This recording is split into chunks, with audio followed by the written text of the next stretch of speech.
This is The Run Wave, candid chats with real runners about topics that affect the running community.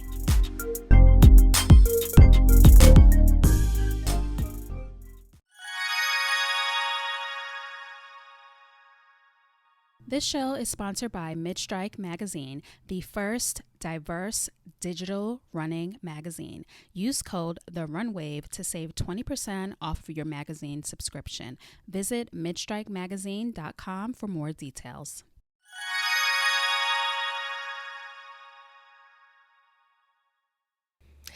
Hey everybody, welcome back to another episode of the Runway Podcast. I am your host, Kim. If this is your first time tuning in, welcome to the Runway. If you are a return listener, welcome back to the show. I truly appreciate you continuing to ride this wave with me. So, this episode is going to be all me chatting it up about my London Marathon experience. Now, I know London Marathon was like 2 months ago, but it was a jam-packed marathon season. We had Berlin, we had London, we had Chicago, back-to-back 3 weeks in a row. And then a few weeks later, we had New York City Marathon. So it's been a very busy time for running. And, I've been busy too, so I haven't had time to talk about my experience. But I figured, everything is past. We just had the holidays. I hope everyone had a great holiday. And I think now is as good a time as any to share my experience because people are going to be running the marathon in the London Marathon in another, 6 months, because it's coming up again in April of 2023. So I just wanted to give you my insight on how my whole experience went from start to finish and, help you if you're looking to run the majors in London, particularly tell you how you can get in, but, work your way in to the London Marathon. So let's get started. Whew. My London Marathon journey started a long time ago. It started back in 2019. You heard it right, 2019. So, I've been on this 6-star journey for a long time. My first major was back in 2015.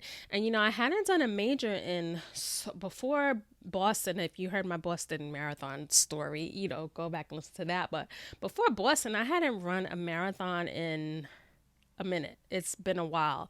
And I've only ever run major marathons. That's my only lot in life is to finish the 6 major marathons and be done with marathon running. It was a while since I ran a marathon, and Boston Marathon was unexpected, and London was just put off for such a long time that when it finally came around to do it, it was just such a thrilling experience. But back to the beginning. So 2019, I had a friend that ran the London Marathon, I don't know, maybe 2016, 2017. And he ran the marathon through the charity Sense. And before him, I don't really know many people that have actually run London, especially Black runners. So I didn't have, too many people to go to get recommendations or to ask about their experience. So I at least had this one friend, Brett. Hey, Brett. He ran with the charity Sense, and he had nothing but good things to say about them. And I remember that from years ago. So when it was my turn to run the London Marathon, to inquire about running the London Marathon, Sense was the first charity that I checked with. I emailed them back in April to see, if they had places available. And I knew that I wanted to secure my spot before London did their lottery, because once the lottery is done, everyone is going to be trying to get charity spots, and the spots are going to be limited. So I entered the lottery, of course, but I secured my spot before the lottery results came out to guarantee that I had a spot and I wasn't in competition with people, saying I would raise X amount, this, that, and I didn't want to be in like a bidding war to get a charity spot. So I secured my spot ahead of time. I emailed them. They emailed me back pretty quickly and they said, can you do a phone interview? And I said, of course I hop on a phone interview. So they called me. That interview was May 23rd of 2019. It seemed like so long ago because it was. So I did the phone interview with Sense. Everything went great. And they offered me a spot in their charity. I also contacted, I think, 2 other charities.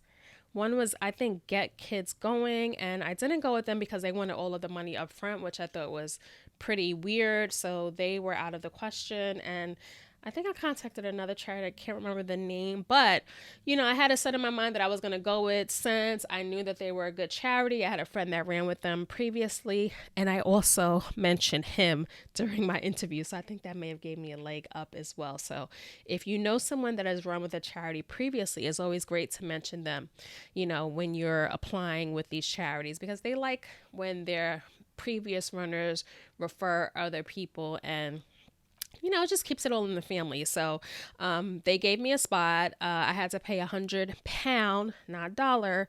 London is Great Britain. They have the Great Britain pound. So I had to pay $100 registration fee, which was non-refundable. Now, that registration fee, what I found out later is that a lot of charities let you pay that fee into your fundraising page. Sense didn't do that. So that fee went directly to them. I have friends that fundraise through other charities and they paid that fee and it went on to their fundraiser. So their fundraiser started with that registration fee. I didn't have that option. My fundraiser started at 0. So I paid the fee. I set up my Just Giving fundraising page, and I was off to the races in May of 2019. I was ready. I was fundraising. I knew I was going to run the London Marathon in the following year, April of 2020. So I was well ahead of the game, my fundraising game to raise all the money to get into the London Marathon. So, fundraising is not easy, y'all. When you see your friends out there fundraising, drop them a couple of bucks, 15, 20, 20. I like to donate $26.2 to marathon fundraisers. If you're my people, don't give you $50. But if you're just someone I see fundraising and I'm feeling generous, I'll throw you $26.2. $26.20 to, represent the marathon distance. So just help your friends out. Fundraising is hard, especially if you don't have a large network. I mean, what I did, and, it worked out great for me. It may not work out great for everybody else, but I got this tip from another runner that was fundraising. So, she would thank her donors every time they donated. I did my thanks on Friday. So, I did them on Facebook. I don't think I did them on Instagram. For some reason, I may have did them on Instagram if it was an Instagram friend that gave me money, but the bulk of my donations probably came from Facebook. So when someone would donate, I would post a picture of them or a picture of me and them together, thanking them for their donation. And I would post my link every Friday, payday. People get paid on Fridays. Every Friday, I will post my link every single Friday relentlessly. I will post something on Instagram.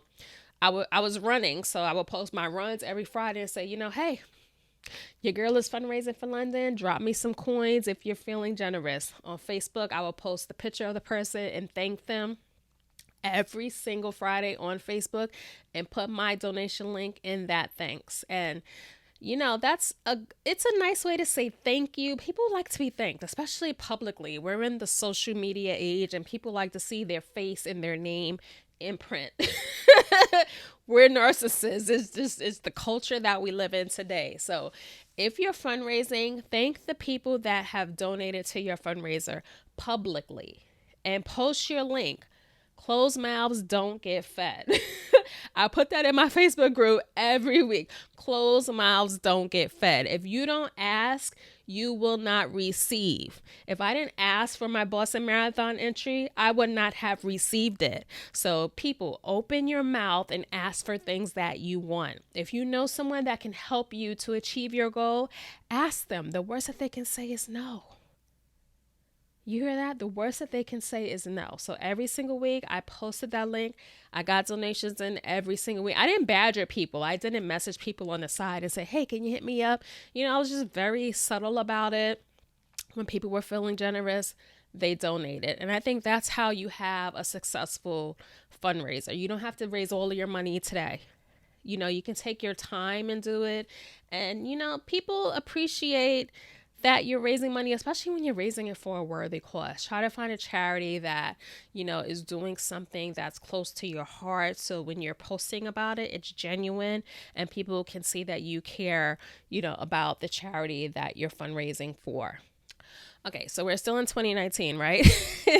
I started fundraising in April and I was done fundraising by November of 2019. And, when November came around, it was like the beginning of the pandemic. We didn't really know what was happening.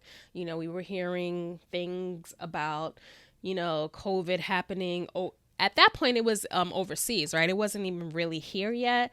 And, we were just hearing stuff, but we weren't really taking it seriously because it didn't hit home yet. So, things were trucking along. I was planning, I hadn't booked air yet. I'm a not last minute air booker, but I don't book my airfare too far in advance. I like to wait for a deal.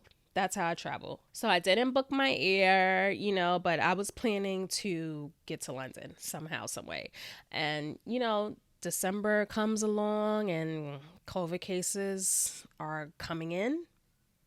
I remember it was like on the West Coast at that time, but we really still didn't know what was going on. So I had, my plan was to forge ahead and make it to London. I was doing London marathon training. I was recording my training every week. I was posting it on YouTube. Like, it was a whole production. I was gearing up. I was ready to do this major and we were ready to go. So, March 2020, lockdown happens. The whole world goes on lockdown. But remember, when the first lockdown happened, they said that we were going to be home for 2 weeks. Right. So that's what we all thought. We were home for 2 weeks, but we were sitting home watching the news and the cases were going up and up.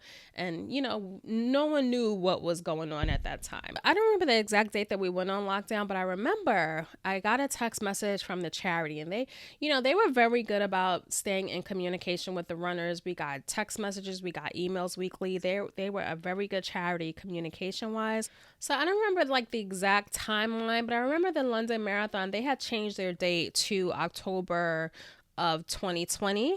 And this had to be like somewhere after the lockdown period. But I remember, since my charity, they sent us a text message on March 31st. So I don't know the exact time. But London must have changed their date, somewhere prior to that. And they sent us a text saying, are you going to run in October of 2020. And at that time, I didn't know what the heck was going on. We didn't know what was, going to happen in the next week, 2 month, whatever. We didn't know what was going on. So I emailed them back and I said, I don't know what I'm going to do. I don't know if the world's going to be open in October. I don't know what's going on. And, I just felt like, I don't know, kind of like pressured to make a decision. And I didn't know what the decision would be. I don't think anyone knew what that decision would be. So, I emailed them back and I said, I don't know what is going to happen. Can you extend this date? Things just got switched and I don't think a lot of people know what's going on and what to do. So they emailed me back and this was like a whole rigmarole back and forth with them.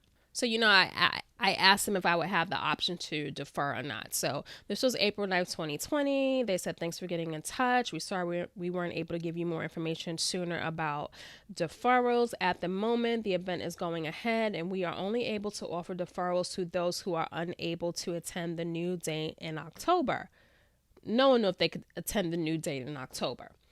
At the moment, we have been able to defer people who work within the medical or social care profession across the world. have weddings or children around this time or have directly been affected by COVID-19. Of course, this is the part that really pissed me off. Of course, you always have the option to withdraw from an event and reapply in the following year. But I'm sorry, at this stage, we cannot offer a guaranteed entry for the 2021 marathon, as we have to wait for all of our marathon places to be confirmed by the event.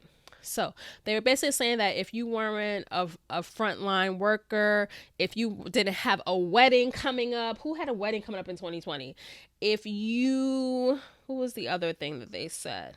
If you weren't directly affected by COVID-19, I think we were all somehow affected by COVID-19. This was April of 2020. So they were basically saying either you're going to run in October 2020, or you're going to give up your spot and we're going to keep your fundraising money. That money is not going to roll over. You're going to have to refundraise again if you decide to run with us.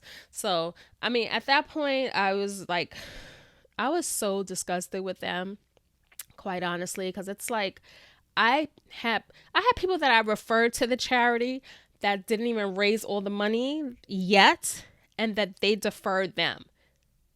Some were frontline workers, some weren't. So I think that by the time I asked, maybe they deferred so many people and they were looking at their money that was going to be coming in next year and seeing that it was being depleted. And I had already raised all of mine. I don't know what the situation was, but I felt like, they didn't care about me anymore because they got all the money that they were going to get out of me and they didn't care. So at that point, I went back and forth and they were like stuck in their guns. They were not deferring me. Either I was going to run in October 2020 or I was going to lose my spot. And, I was going to come on this show and blast the F out of them. That is what I was going to do. I mean, I told them, if this is how you're going to treat your runners, then I'm going to treat you a certain way. And, that... it was ridiculous. So I went back and forth with them. They weren't budging. And their other, option was if you had an event at the same date as the new date for the London Marathon, you could be deferred. And I actually did have an event because I was registered for the race in Atlanta, which was the same exact weekend. So I sent them my race registration for the race in Atlanta. And, they then deferred me. So it took for me to have another event at the same date as the New London Marathon. That was the only way that they would defer me. And, at that point, I just had a very bad taste in my mouth about the charity. I didn't care about them anymore because they didn't care about me. I felt like at that time, everyone was worried about their bottom line, but that's like, that you don't treat people like that. You don't treat people that, worked hard to raise money for your organization, raise all the money that they were required to in a pretty fast amount of time. And you don't treat people that way. And that, it left a bad taste in my mouth. And from that point forward, I knew that I was going to get my spot in the race from them. And I was doing nothing else for them. I wasn't promoting them. I wasn't mentioning their name anywhere. Sense was getting nothing further from me. And, they're a great charity. I think that it was a bad time for everyone. I'm not holding this against them. This is just my experience. And, I don't know that in the end it turned out good, which I'll get to that later. In the end, it was good, but the leading up to it, it wasn't good for me. I don't know how others' experience was with this, but, I don't know if I would recommend them. I mean, they were good in the end, but just the process to get there. And, everyone was worried about their bottom line. I know that, people were out of work. I'm sure the people that work for the charity, they were being laid off. And, it was a hard time for everyone. But I think like that little sympathetic bug was missing from them in the tone of their emails. And I could show y'all the emails if I need to show them. I have all the emails I could show them. And, there was just like, the sympathy button was missing from the tone of their emails, and I didn't appreciate it. And I was done with them at that point. I wanted my race entry whenever I got it, and I was moving on from them. So yeah, that's That's my charity story. It was a whole big drama.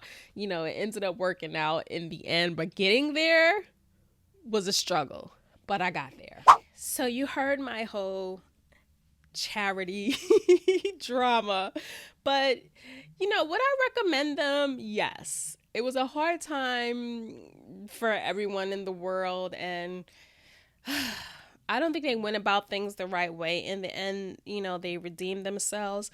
Would I recommend them for you to run in the future? Yes. Just if the world ever shuts down again, you know what to expect. And I'm sure it wasn't just this charity, because there were London charities. Not London. There were Boston charities that deferred no one and kept everyone's money.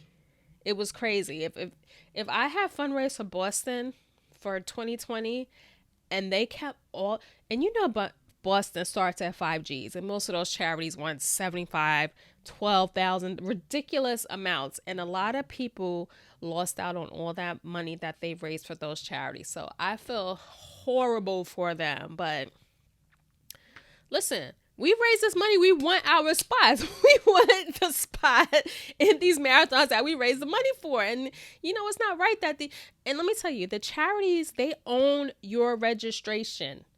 Okay? If they pull your name from the registration pool, you're not running the race. You can't edit your registration. You can't defer yourself. You can't do anything. The charity owns that registration. So, in one of my marathon groups, one charity forgot to register their runner for London, and she couldn't run because they forgot. It's ridiculous that the charities have full control over the registration. That's the one thing that I really despise about the price. It's not fair. It is not fair. If you have earned that entry, if you completed the qualifications for that entry, you should have control of that entry for that marathon period and be able to defer like everyone else gets to defer, if something happens, and be able to repay the registration fee. But I'm going on a tangent. Yeah. But anyway, so if you're looking to fundraise for London, there were two other charities that a few of my friends ran for. One is Basic Essex, or it's called Bears, Bears. They are a charity for, I think, ambulance workers and firefighters. They're a small charity, but they have spots, so check them out. Also, Nightingale is another charity that one of my friends ran with, and also a small charity, but they probably have spots as well. So don't count the small guys out, because the small guys have spots because not a lot of people know about them or ask them if they have spots. But don't only go for the big the big charities have the perks. Okay, my charity had a great after party. They have the perks, but the smaller charities have spots. So it's like give or take. If the big ones don't have spots and the small ones do, help the smaller charities out, because they need the money, quite honestly, more than the bigger charities. And those donations for them are going to go a very long way. So check out those two charities, and any other charities that are on the bottom of the list. Look into those, because they probably have spots. They're not going to have a lot of perks, and their fundraising minimums might be less. Okay, check them out. Okay, so back to the fun part. Early on in 2019, I started a group for Black runners that were going to be running the London Marathon. It was called Meet Me at the London. Now, if there was a song called Meet Me at the London. If you find time, we can run one. And that was our theme song. And it was crazy that some people in the group had never heard that song. And I was like, yeah, I named this group after that song, Meet Me at the London. So that was our name. I thought it was, pretty cute. It fits. And, we picked that name in 2019, and I kept it. And it stuck to 2022. And the group was called Meet Me at the London. And we had about, I think there were like 70 people in the group, but maybe like 40 were running the marathon. So we had like a pretty good contingent of Black American runners, and one runner from Zambia. Hey, Maya. One runner from Zambia. was in the group, but everyone else was from the States, I believe. And, we were just in that group for 19, 20, 20, 2.5 years, 3 years. And we were just, we built a camaraderie. Some of us met, people that travel together, you run into the same people over and over again. So I knew some people in person, not a lot. And, the rest I knew digitally online. But we had a community already before we got to London. And, I just tried to keep us going. We were dormant for a long time because no one knew what was happening. There were probably like very few posts in that group in 2021.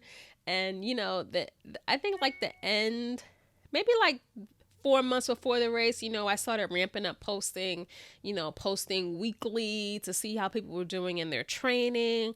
And, it was just a spot for us all to come together and, just because no one knows what it's like to train for a marathon other than runners. And the experience is different for Black runners, so it was nice to have a place for all of us to come together, talk about what's going on. We talked about our travel, accommodate, when there was a flight deal, someone posted it, we hopped on it. I remember like right before prices skyrocketed, we all got in on it. Someone posted, flights to London were like $450, $500. Someone posted. I remember so many of us booked our flights and got our fares to London for like $450 to $500. It was great. And, one time I remember, I don't know what trip we were on. If we were on, I think it was when we were in Alaska.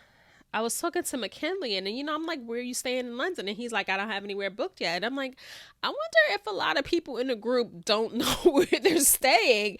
So, I posted, I asked, where's everyone staying? I'm staying at the Hilton London Paddington. And, a lot of the group members booked that hotel. So the bulk of us were in the same hotel in London. And it was great because when we went downstairs in the morning for breakfast, a lot of us were there.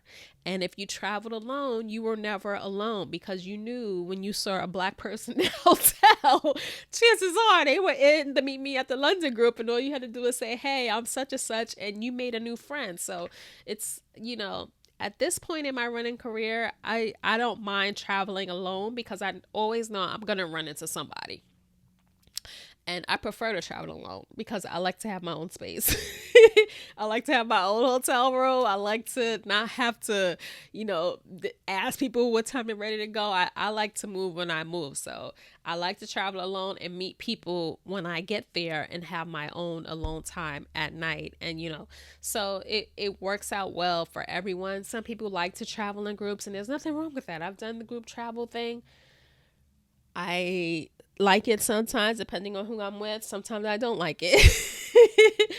But yeah, it was good that the majority of us were in the one hotel and a lot of us were in that same area.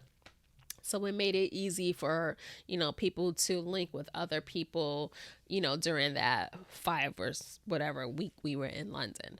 That hotel, the Hilton London Paddington, was in the Paddington area, and the actual hotel was connected to the Paddington train station.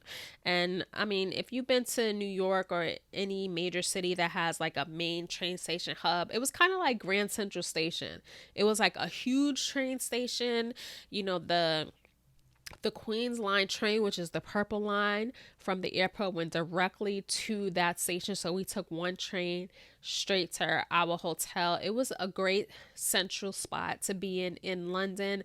And, we were able to walk to a lot of places that were, like a mile away. A mile is nothing for a runner. So I did so much walking that weekend, and it was such a great spot. Everything was in a good, in great walking distance from that hotel. So if you're running the London Marathon, stay in the Paddington area if you can. It's a great transportation hub.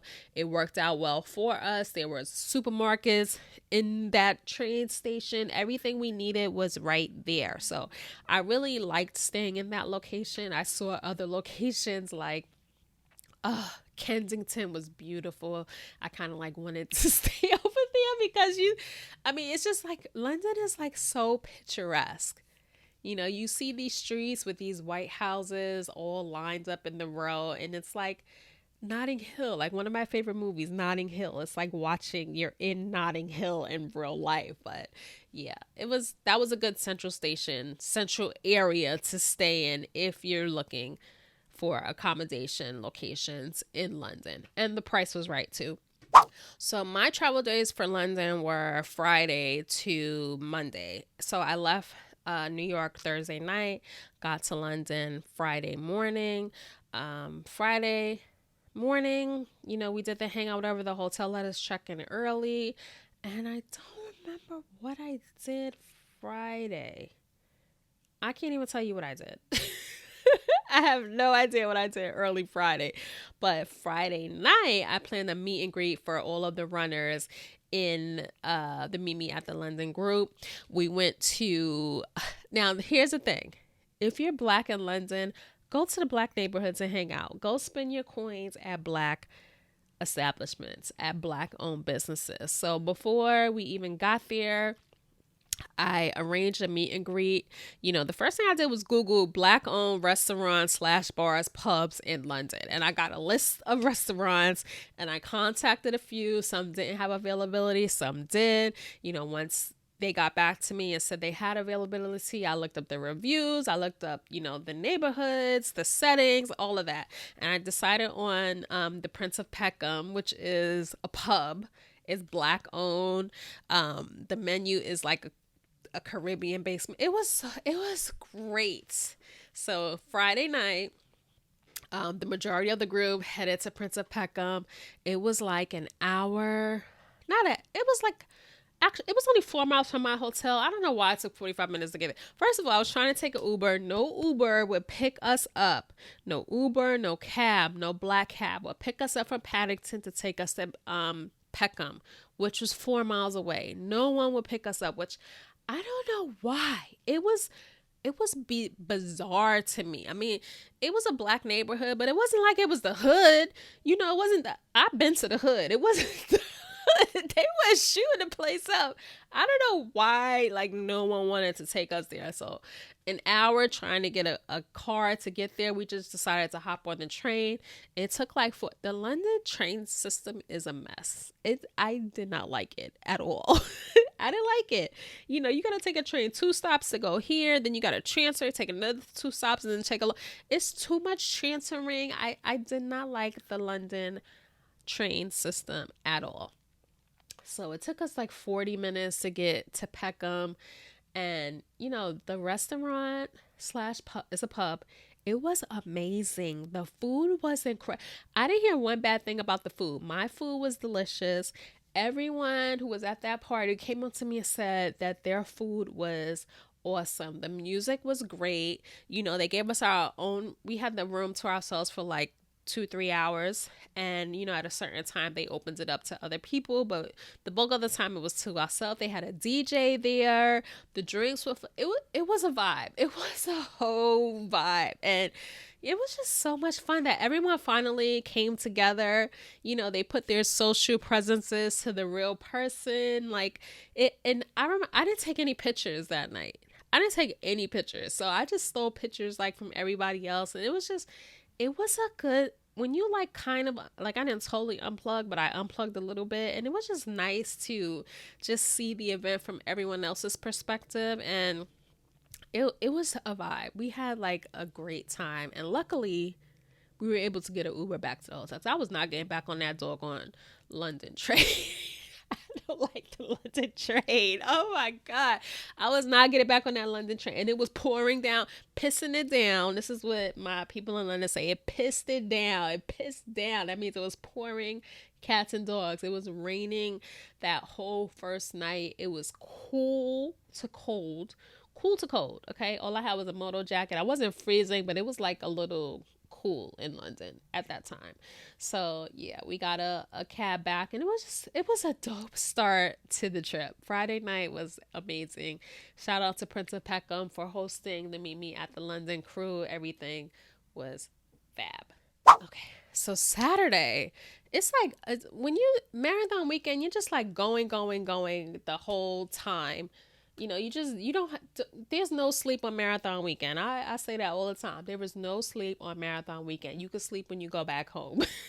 So Saturday, bright and early, we had a shakeout run. I really wanted to do a shakeout run with a London based crew, but everyone was dragging their feet and I had to like put something in motion. So I hit my friend up, Kunta, Eric.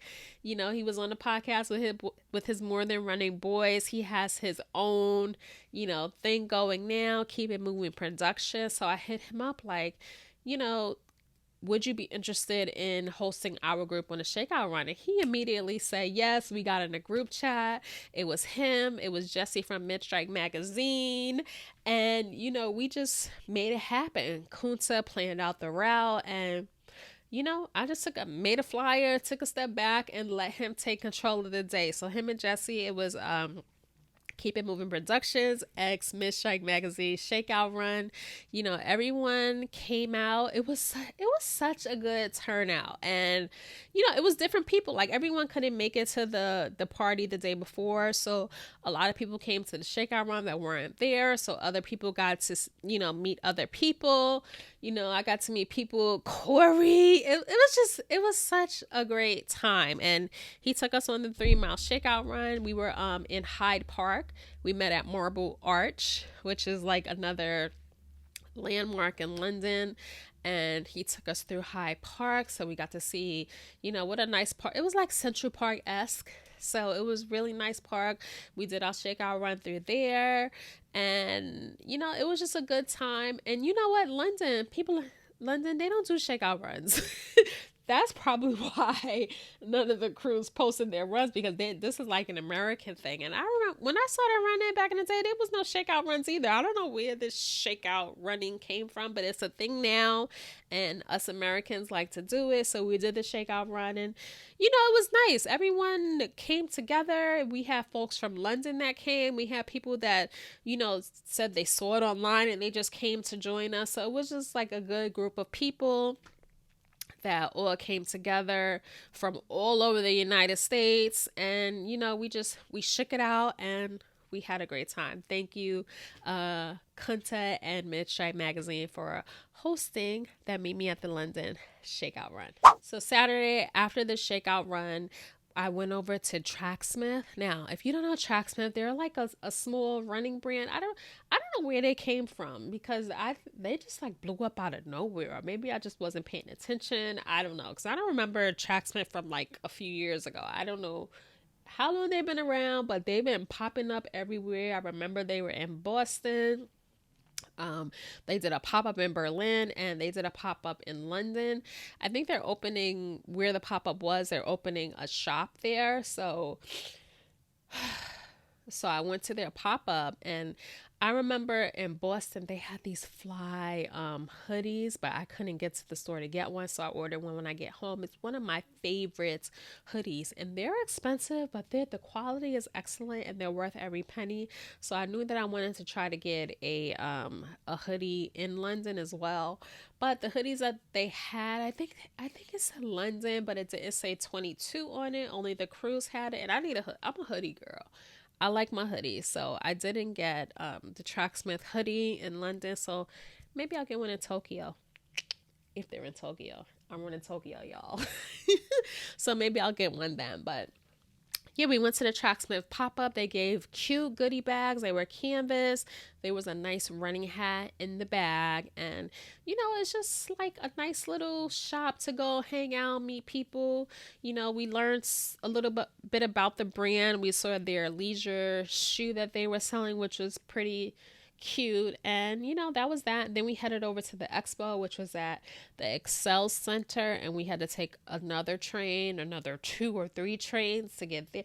It's like be prepared. You can't take Uber because everything is just too spread out, and there's like no highways in London, so you have to take the street everywhere, and it's very congested. So just be prepared to be on the train a whole lot while you're in London. So we took the train, I think 2 trains or 3, I don't remember, a lot of trains to the Excel Center. It was raining again, so this is day 2 of rain.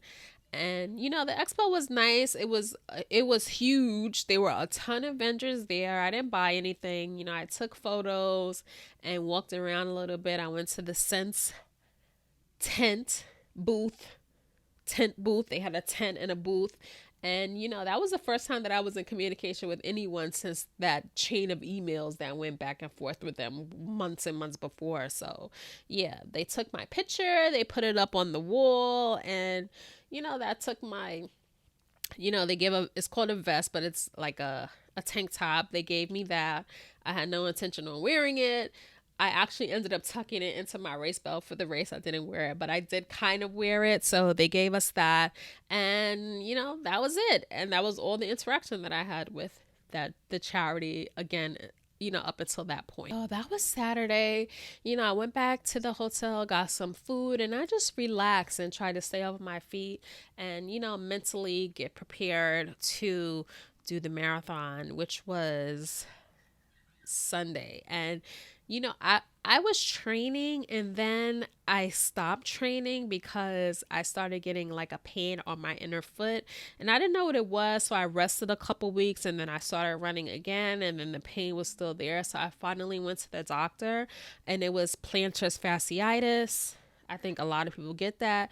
In all the years that I have been running, I have never had a problem with my feet until now. So, I scaled back on the running a lot because I didn't want to get injured. I was trying to rest as much as possible just so I could make it through the marathon. And, I'm happy I did that because now I'm running with no pain.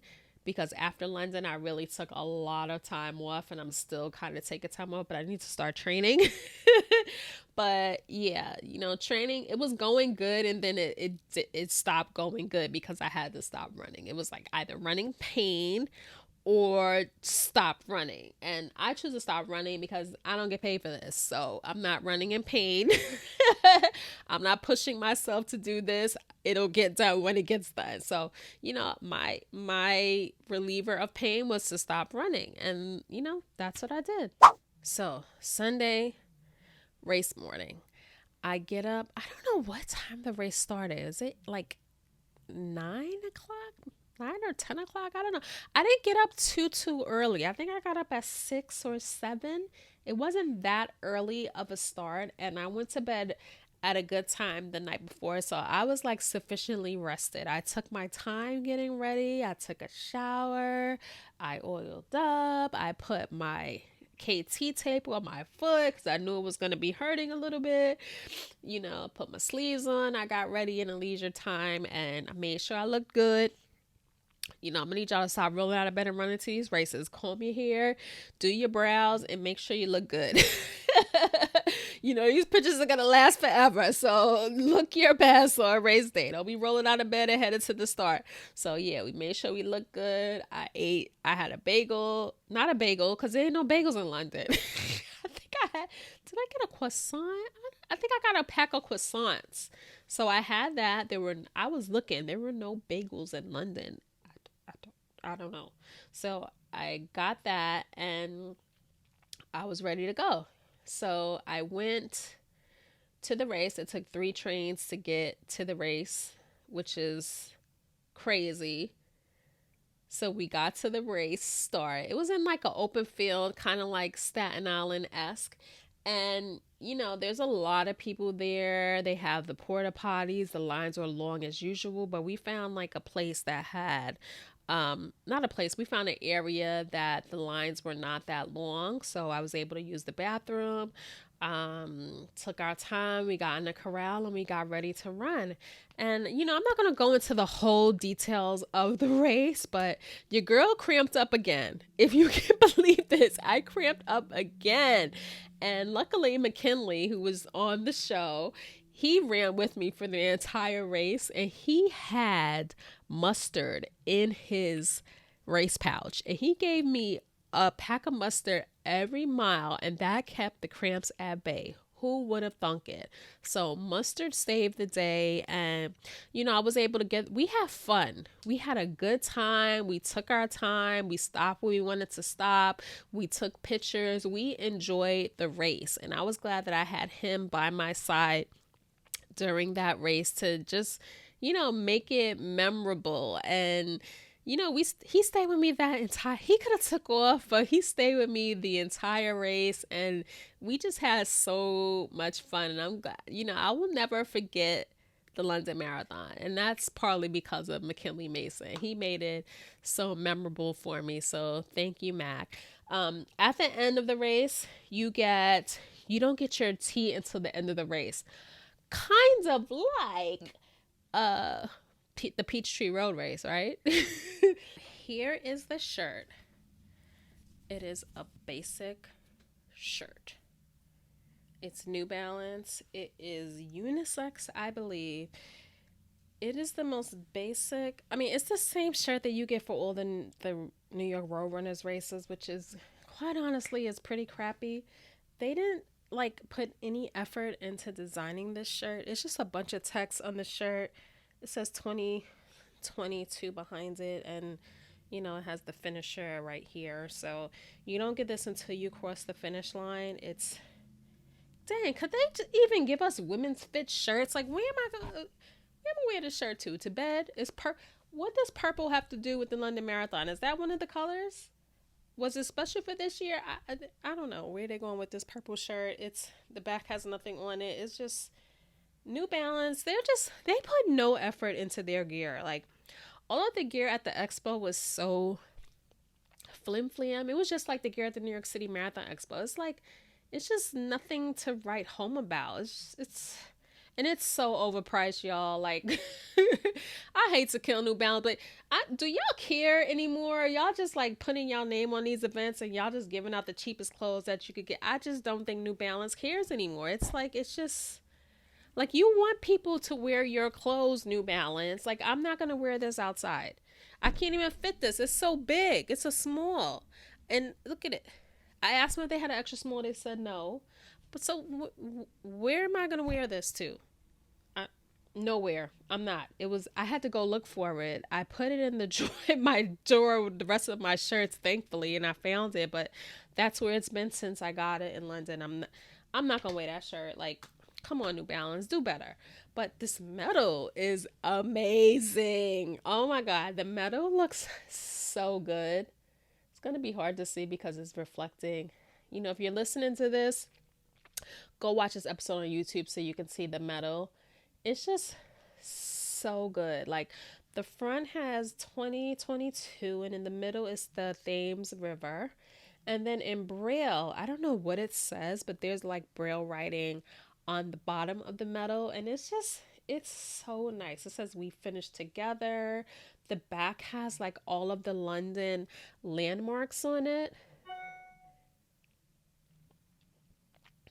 It has the London Bridge, Tower Bridge. It has the London Eye. It's great. So yeah, I really like this medal. It has a cute ribbon on it. It says finisher, well done on the medal. So yeah, that night we went clubbing. After the race, I was in Piccadilly Circus. I got to take some dope pictures there.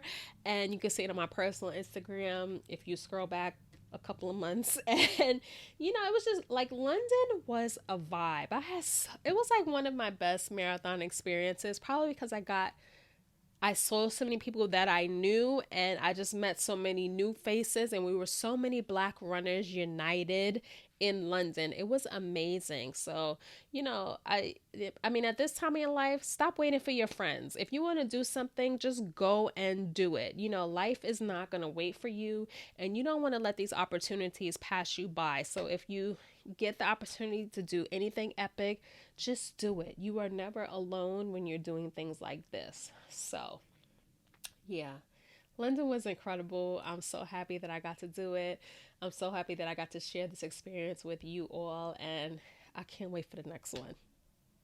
Also, after you finish running these races, book a trip after and go on vacation. Your girl, I'm always going somewhere, so I hopped on a flight and went to Sardinia for a couple of days. I saw the beach. It was fun. I saw the sea. It was amazing. So make a vacation out of your trip. I always do. So I want to thank you for tuning into this episode of the Run Wave podcast. I hope you enjoyed my London Marathon story. If you're running the London Marathon in 23, make sure you join the group. Meet me at the London Marathon. Hopefully someone can recreate this experience for you all next year. I want to pass the torch of that group to someone else. So again, thank you for tuning in to this episode of the show, and I will catch you on the next one. Later. Thank you so much for tuning in to this episode of The Run Wave. If you are a runner that has a story to tell, feel free to email hello@therunwave.com or shoot me a DM on Instagram at The Run Wave. Don't forget to follow The Run Wave on Instagram, Twitter, and Facebook. We are The Run Wave on all platforms. Subscribe to our email list. It is listed down below in the notes of this show. And subscribe to The Run Wave on YouTube. The visual episode of this show will be posted there.